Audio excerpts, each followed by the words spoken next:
Hey, everybody, and welcome to another Playful Humans podcast. I'm your host, Mike Montague, and my guest this week is an educator, author, and illustrator named Mr. Dearybury. He's right there. And we're going to talk with him about what it's like to play for a living. You can find him at MrDearybury.com or at Mr. Dearybury on all the social medias. You can find Playful Humans at playfulhumans.com. You can take a playfulness quiz, find out what your playful personality is, and join the community of other adults rediscovering the power of play. You can do that at playfulhumans.com. Click on the club. Mr. Dearybury, we'll talk to you in 1 second. Here we go.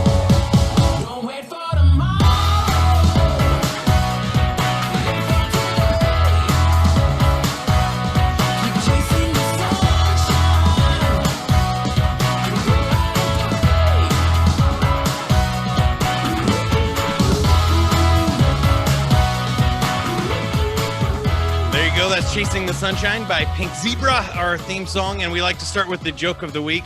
So, Jed, the joke of the week is brought to you by butter. If you haven't heard the rumor about butter, I'm not going to spread it.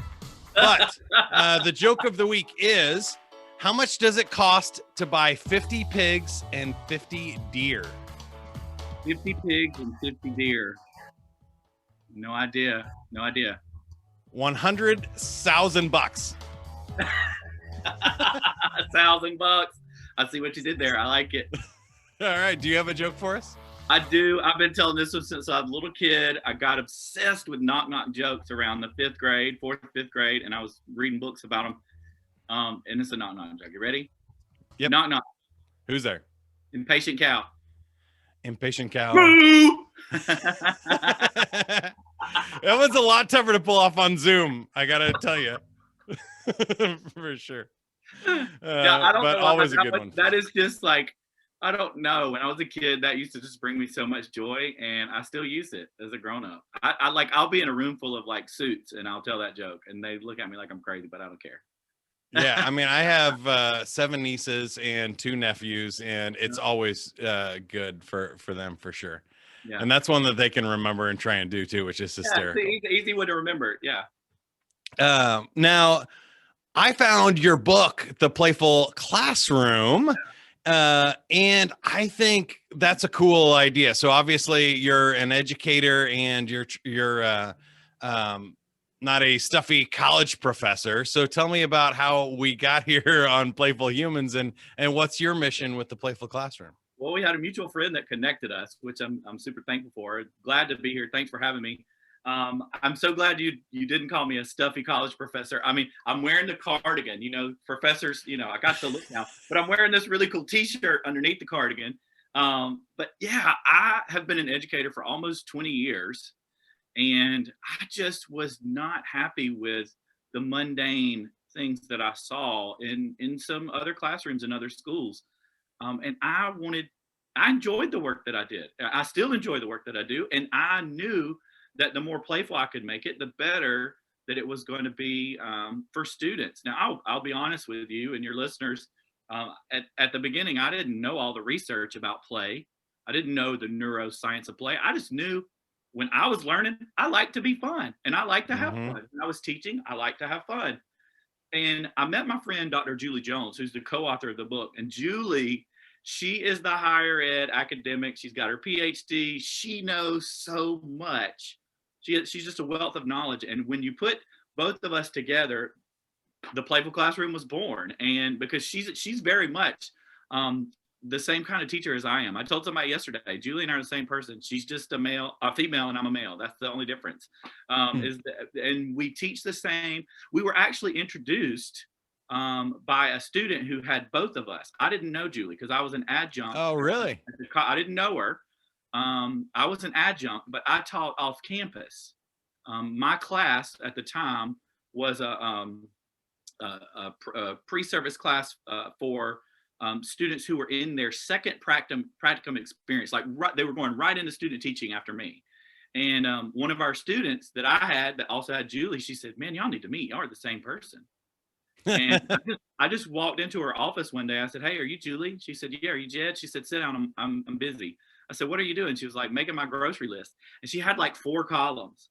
And I was like, I don't know if we're going to be friends. I said, I don't make a list like this. I said, much less work all of them. She said, oh, I've got one for Aldi, one for Walmart, one for Target. She had lists for all these places. I was like, no, what are you doing? And then it was so funny. We immediately just started bantering like a brother and sister. And the rest is history. Here we are.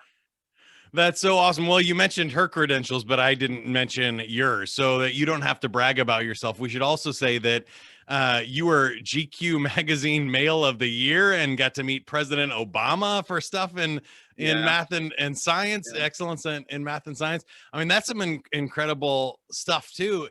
And play took you all that way, right? I mean, that's not academic research and things, right? So I appreciate you saying that. And I'll tell you, I tell my college students to learn to speak positively about themselves and not be so humble all the time, because if you don't tell your story, the world rarely does it for you. So thank you for doing that.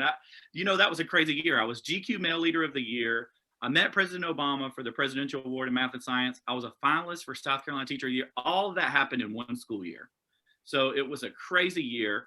And when I look back on it, play or playful teaching or playful life is what led to all that. The GQ Male Leader of the Year came from a marathon that I organized in 1 week's time after New York City Marathon was canceled due to Hurricane Sandy. I was scheduled to run in the New York City Marathon. They canceled it. Of course, I was devastated. And I said, okay, I'm going to just do my own marathon in Spartanburg. And I raised $15,000 in a week and donated it to schools in New York City damaged by Sandy. So running, it's a form of, it's playfulness for me. For the Presidential Award, yeah, just run. There you go.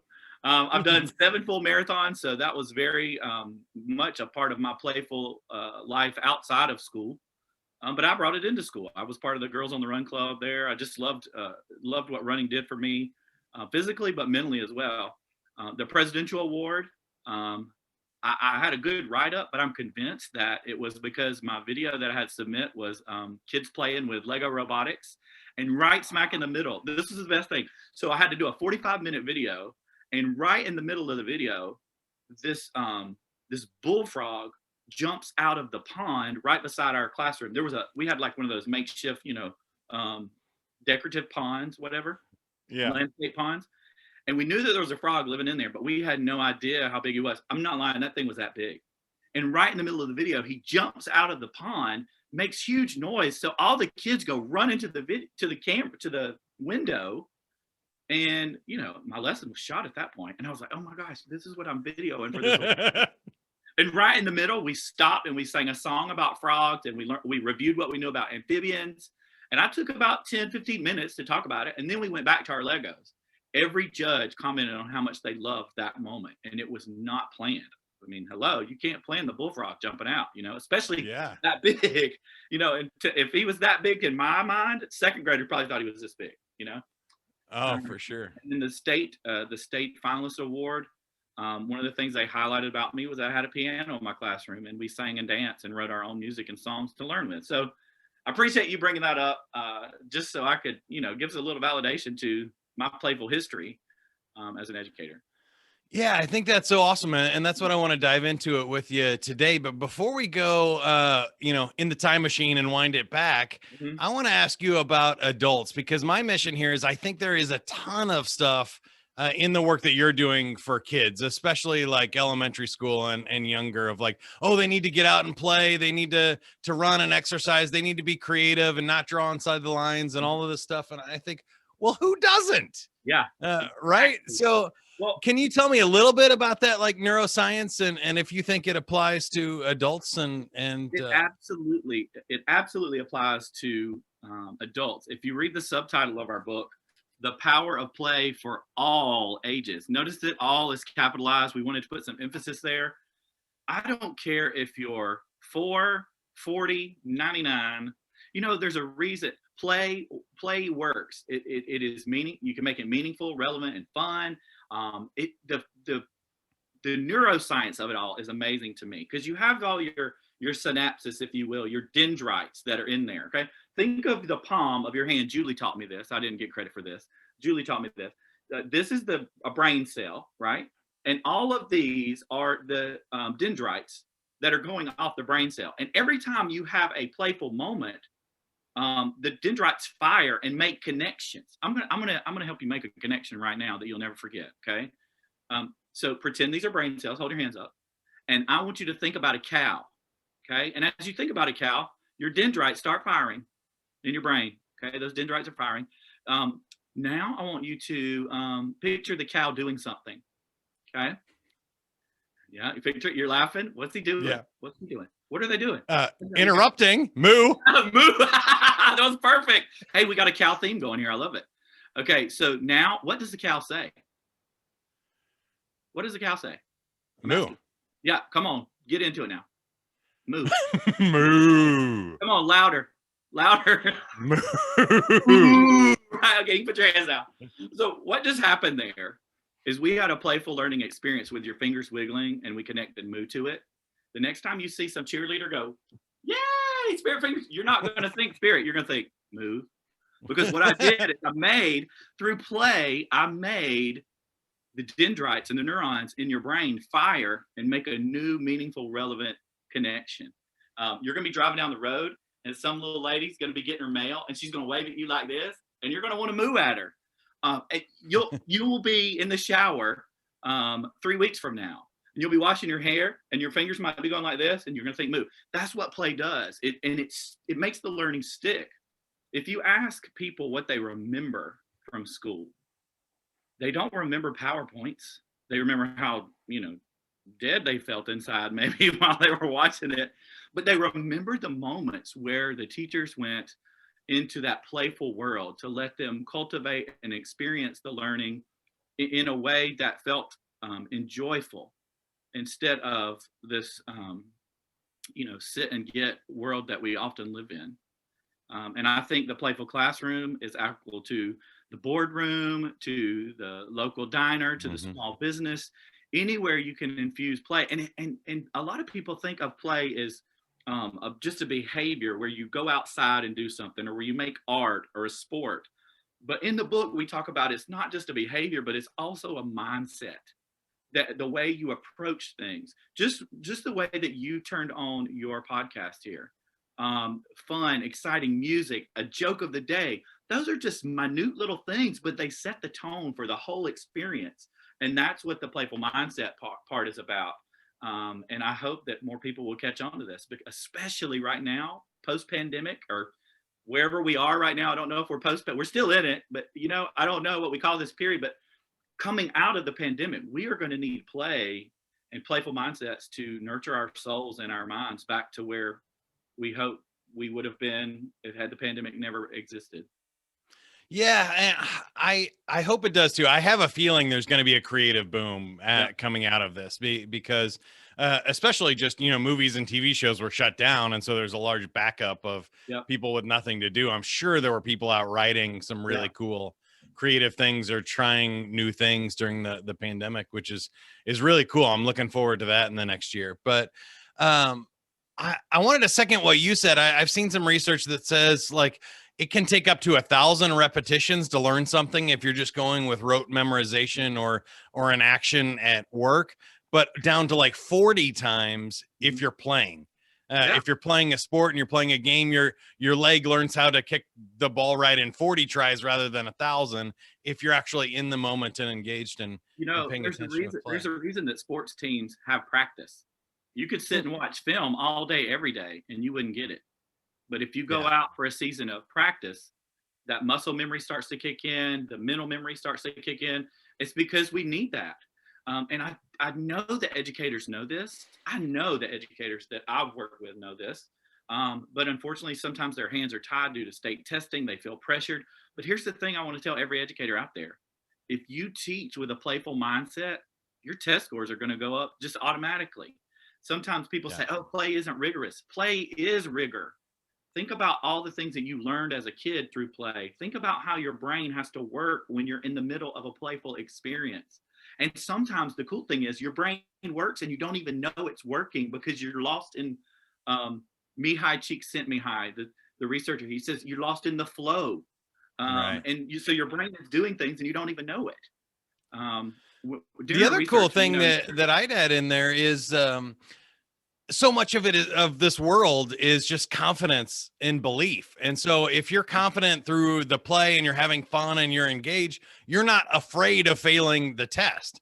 You're Yeah. just playing and having fun. And so when you have to, study and memorize and you're trying to get a perfect score and all that, you're putting so much pressure on yourself that you just naturally perform worse.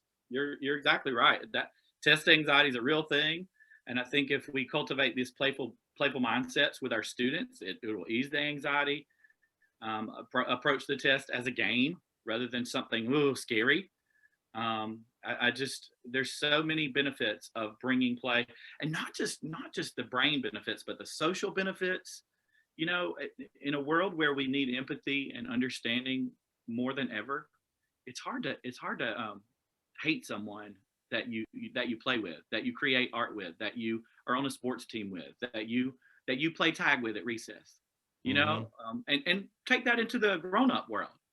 It's hard to hate your neighbor that you are in a walking club with, and you bond with them while you're walking, or a book club, or an art class that you take. I mean, whatever. Play it's all around us. And I love the approach of like some of these, West Coast businesses like, Google and Apple and those kind of places that have infused play into their offices, and they take play breaks. Right. I think that's so beneficial. During our research, we learned that, and you hear a lot of talk about Finland. Finland has a 15-minute recess every hour in their school system. Some schools in America are lucky to get one 15-minute recess the whole school day. And in some places they've cut it out. And you know what is even so bad? What's more sad for me is that like middle school and high school, they don't even get a recess. It's class after class after class. Lunch is their recess. Yeah. A basic human need of food is also their recess. But the UN said that play is a human right. How much are we depriving our students in America of that by taking away recess past the 5th grade? It's a human right. I mean, yeah, I keep thinking sometimes about other cultures, right? And the siesta or other natural breaks, or even just more days off. It's been proven at Microsoft and others that the 4-day work week is more productive than a 5-day work week. Yep, absolutely. And it's just like, I don't know why we can't get this through our thick skulls that like more does and harder is not equal more. Here in our country, we have centuries of work makes you stronger. And we think that taking time away from work is weak. We've equated that with weakness, but man, I feel stronger every day I take a nap. I don't care what the people say. I feel stronger every day when I create art or when I go for a walk. Even just taking a walk is a playful experience for me, because when I'm walking, I'll tell you what I do. I love to look for pareidolia. Do you know what pareidolia is? No. So pareidolia is the big fancy word that means like we're seeing faces in places where they don't belong. You know how like people see like the face of Jesus or the Virgin Mary on a piece of toast, and they're like, or like when you look at clouds and see the shapes. So I love to look for them like on tree trunks, in the cracks on the road, in the sidewalk. They're everywhere. The drain, there's a storm drain right outside my house. And the way that it looks, it's got 2 round circles on the side of it, and then the hole where the water goes in, it looks just like a creature going, And I've named it. Every time I go out there and I speak to it, there's a bush just up the road. People are gonna think I'm crazy. They're gonna have me committed. There's a bush that is just right up the road here. That during the first few months of the pandemic, every day that I walked by that bush, I spoke to it. I'm like, how you doing, Mr. Bush? And I would just talk to it. And then I took a picture of it and put it on my social media and asked people to create art with it. Man, what people came up with was amazing. And that's funny. Yeah, I mean, you see that a lot on social media and stuff, and you see more people playing with images in Photoshop and having fun and making memes. I think we need to carry that out a lot more. And I'm with you. I see those things too. I always see people I think that are doppelgangers that look like people I know. And sometimes my wife's with me and sometimes she's not. But I think it's always funny. You're like, oh, that looks like a fat version of our friend Steve or something, and you're like, she's like, what? And I'm like, no, look, it does. I totally know what you mean. Yes, I totally know what you mean. Yeah, I see people like that all the time. And I did have a great one. I wish I could, hit pause here and find it on my phone, but I spilt water on our cement patio, Yep. and it looked exactly like a grandma in a wheelchair. Yes. Oh And my so I God. had to take a picture of it. So And things share it. like that, I love. I love those. Anytime you pour a cup of coffee, there's always a pareidolia in there somewhere with the bubbles. A friend of mine this week, and I'm going to post it on social media as soon as we are finished. So go look it up. A friend of mine sent me one this week. She was like, I spilt the creamer pouring it in my coffee this morning, and look at the creature that said hello to me. Wait till you see the picture. It's crazy how At real. Mr. Dearybury on social Mr. media. Dearybury on Instagram, at Mr. Dearybury on Twitter. I will share it out as soon as we get done. I was watching Hulu on my phone this morning while I was running around the house. I was listening to it. So my phone is like already at 50%. So I left it in another room charging so it wouldn't bother me in here. But I'll post that as soon as we get done. That sounds great. Now I do want to roll back the clocks here and ask you about how you got to this point, because I found these stories to be interesting from everybody. So did you end up taking yourself too seriously and have to recalibrate? Have you always just been a playful human? What was your career evolution like? I've always been a playful human. Let me introduce you to somebody. This is Eric, my Cabbage Patch doll. Yes, I'm 43 years old, and my Cabbage Patch doll is right here. You know, I knew exactly where it was because he's been with me since about 7 or 8 years old. I can prove his authenticity here with a birthmark where my sister drew on him as a child. He was my first student. I used to play school with him. That's so awesome. I had a pretty tumultuous childhood. There was lots of family upheaval. My father was abusive in all the ways that one can do that.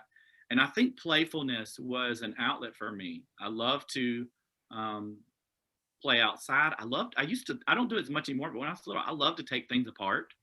I took my Nintendo apart just to see what was going on inside. I took my mom's hairdryer apart and I couldn't figure out how to put it back together. She had to get a new one. So I've always been a tinkerer. There's another book that I had as a kid, and I found this at a yard sale. Do you remember these books, Childcraft books? No. They came with the World Book Encyclopedia. So when you got a World Book Encyclopedia, you got a set of these. But anyway, book 11 is the Make and Do book. And in the very beginning of the book, it says, make your own craft box. And it gives you a list. Check out the picture. That shows you how old this book is. Look at it out there. Yeah. But it gives you a list of like all these things to put in your craft box. And I used to babysit my cousins in the summer, and every summer we would make a craft box. We had our own craft box because I didn't want to share my stuff. They had to make their own. And we would make and do all summer. And so I think that it's always been a part of who I was. I credit that to my mom. She is very much like this. At her house right now, their bonus room is 100% her playroom. She has arts and crafts. She has a Barbie house that used to be my sister's when she was little, but my mama now has taken it over and she decorates it for the various seasons. She makes little furniture for it. It's really that's I'm fun. trying to get her to start an Instagram just for that, just for her dollhouse. But she thinks that'd be great. I think she should. I think people would love it. And I maybe I'll just go over there and start taking pictures and do it for her. But I think I would credit my playfulness to my mom. And just part of who I am in my spirit, I guess, who I was made to be. And then as you became a teacher and a professional, did you feel a need to conform and not do as much playful stuff or not? You really just went for it? For maybe a split second, I thought about conforming, but I just couldn't do it. I'll tell you, my first year of teaching, I like every first year teacher, I was in that building anytime the door was open working. And I was there late one evening and I was like, I play piano. And I was like, I really want to play piano in my classroom. I think it would just make it more fun in here. I could write songs to go with our learning. We could just gather around and sing just to build the camaraderie of the class, the family environment. And I was in a supply closet and I saw a picture in the supply closet of a piano in the gym of our school. And I was like, I've been here almost a year and I've never seen that piano. And I went down to the gym and there was a piano in the storage closet in the gym. And it had like those the tumbling mats, tumbling mats folded up on top of rolled up. Yeah. The rest of it had like 4 inches of dust on it. It was ridiculous. Well, it was late. Nobody was at the school. I wheeled that thing down to my classroom, cleaned it up, polished it up, shined up the keys. It was a little bit out of tune, but not so bad that, I kind of like a little bit of out of tune for some honky tonk piano playing. And the next day I started playing a song for my kids, and my principal came over there and she said, "Where you got a piano in here? How'd you do that? Where'd you get it?" And I was like, "Oh, it was in the gym." She said, "We had a piano in the gym?" And I was like, "Yeah." I said, "I hope you don't mind that I got it." She said, "I didn't even know it was here. How can I mind?" She said, "I love what you're doing. Carry on." And that was the beginning of me with a piano in my classroom. I had a piano in my classroom the entire time that I was a teacher. And I was obsessed with making learning fun through music.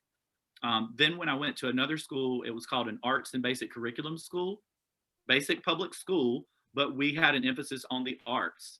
Well, because I was a piano player and a trumpet player, I always been crafty. Hey, look up there. You see that picture right there? Yeah. That was a piece of third grade artwork that went to the county fair, and my mom framed it. And County fair, nice. Yeah, I know. I was pretty proud. So it's always been a part of me. So but that school helped me to really bring more of the arts into my classroom and just cultivated the playfulness even more. So one last question for you here, and then we'll play a game. Is there anything left on your fun bucket list? What is your dream? How far do you think you could take it? You mean educationally or just personally in life? Just personally and having fun. What would be the most fun for you? I love engaging with people in playful learning. I would love to, I don't know, dream big here, to develop some kind of playful conference where people came and the whole day, the whole 2 days was nothing but playful experiences, but connected to pedagogy at the same time. I would love to do something like that. Just last week, I started something that's been on my brain for over 2 years called JED TV, little J, big ED. And it's me just basically like this, what you're doing, but it's 5 to 10 minutes of me equipping, encouraging, power, equip with a new tool, a new idea, encourage you with a fun story, a heartwarming story, empower you with a question to go make change in your own life, in your community. And I'm really having fun with that. It's been a lot of fun. I'm trying to infuse as much playfulness in that as I can too. And I think that sounds awesome, and I have no doubt you'll pull off both of those for sure. Yeah, it'd be great. If I can help, let me know. All right, but it's time to play a game. Would you like to play or walk away? I want to play. All right, we're spinning our wheel o games. There's 10 games options on here for you, and you got choose your own. Choose your own games means you need to make one up, and I feel like you'll have a good one for us. Well, I just, in my office, I have lots of things to play with. I'm going to explain this really fast because I know we're getting close to the end of our time, but y'all have heard of rock, paper, scissors, or paper, rock, scissors, or however you say it. I had to teach a model lesson of playfulness with adaptations one time for a group of teachers who wanted to see how to make learning more fun. And the topic was animal adaptations. And so I wanted to use rock, paper, scissors as the premise for that game. So I came up with something called pig. Don't you love that? Pork. And let me put him on here. He'll sit on my shoulder. Oh, yeah. Nice. And got him in Walt Disney World. And then person. So you got pig, you got pork, and you got person. It's just like rock, paper, scissors. The motions for the game, you do pig like this. And then you do pork, you look cute. Sweet. Yeah, that's good. That's really good. That's really good. And then person is you. You just cross your arms and look like, hey, I'm bad, right? And so the game goes like this. The pig beats the pork because this is a puffer pig and he blows up really big, and anything that's tiny would get smushed. So the poor little pork gets knocked out, right? Yeah. The pork beats the person because he's so cute. We just can't resist him. The person beats the pig because we have figured out how to build a cage that will trap him and keep him from puffing up. Oh, okay. You got it? So the pig beats the pork beats the person beats the pig. You tie, you're both out.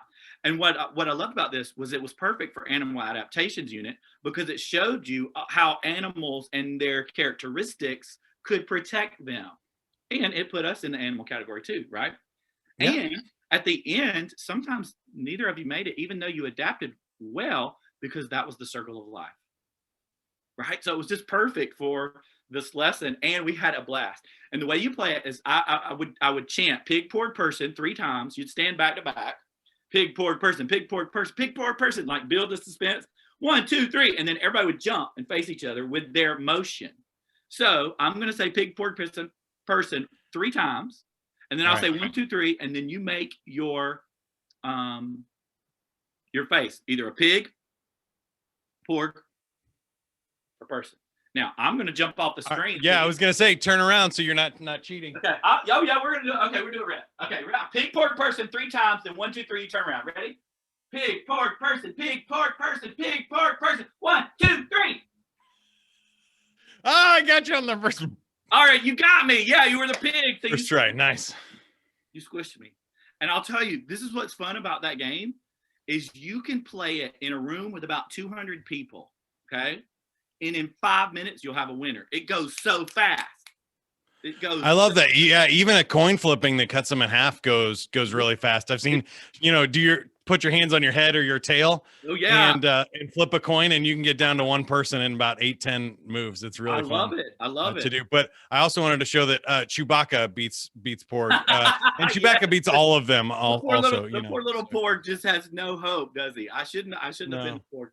I was banking on you being a bad person, bad. Oh, nice. Well, I thought about that. I thought, I think pig is the ugliest one that nobody wants to be. So if you go with that one, they're going to pick something else. So at Hollywood Studios at Disney World, they have a little shop where you can adopt Star Wars creatures, and both of these came from Star Wars, and I've got other ones over there. But this was my favorite because that real guttural sound. Like when I picked it up, I thought it was going to squeak like a dog toy. Oh no, it's like. Oh no, it doesn't. No, not even close.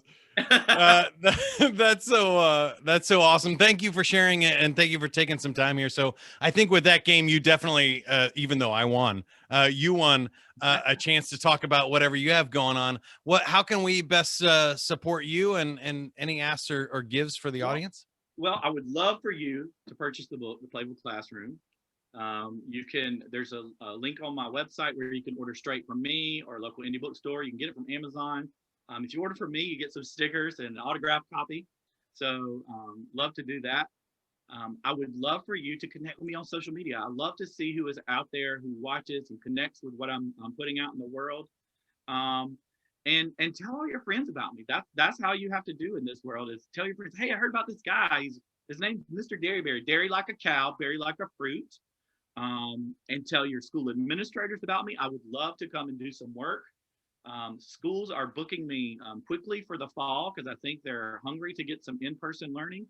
I'm going to be in New Jersey, Kansas, and Texas, all within the last of July, in beginning to August. But I still have some availability, so I'd love to connect with as many of your listeners. And where in Kansas are you going?